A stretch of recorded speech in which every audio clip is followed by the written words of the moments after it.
അത്യുന്നതങ്ങളിൽ ദൈവത്തിന് മഹത്വം, ഭൂമിയിൽ സന്മനസ്സുള്ളവർക്ക് സമാധാനം. ഈശോ മിശിഹായ്ക്കും സ്തുതിയായിരിക്കട്ടെ. തിരുവചനത്തിലുടനീളം ദൈവിക സന്ദേശങ്ങൾ നൽകുന്നവരും കൈമാറുന്നവരുമായിട്ടാണ് മാലാഖമാരെ നമുക്ക് കാണുവാൻ സാധിക്കുക. മംഗളവാർത്തയുമായി മറിയത്തോടും, സ്വപ്നങ്ങളിലൂടെ വിശുദ്ധ യൗസേ പിതാവിനും, സദ്വാർത്തയിലൂടെ ആട്ടിടയന്മാർക്കും ദൈവിക സന്ദേശം അവർ കൈമാറുന്നു.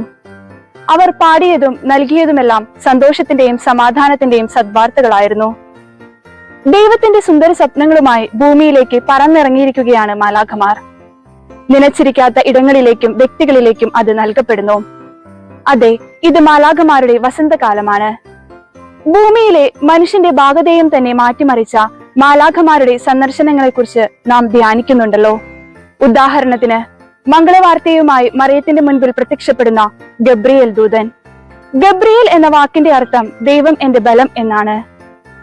ദൈവത്തിന്റെ മുഖം സദാ ദർശിച്ചുകൊണ്ട് സന്ദേശവുമായി കടന്നുവരുന്ന ഗബ്രിയേൽ ദൂതന്റെ മറിയവുമായുള്ള സന്ദർശനം എത്രയോ പ്രഭാപൂർണമായിട്ടാണ് ബൈബിളിൽ വിവരിക്കുന്നത്. ക്രിസ്തുമസ് കാലഘട്ടം ആരംഭിക്കുന്നത് തന്നെ സദ്വാർത്തയുടെ സംപ്രേക്ഷണവുമായിട്ടാണ്.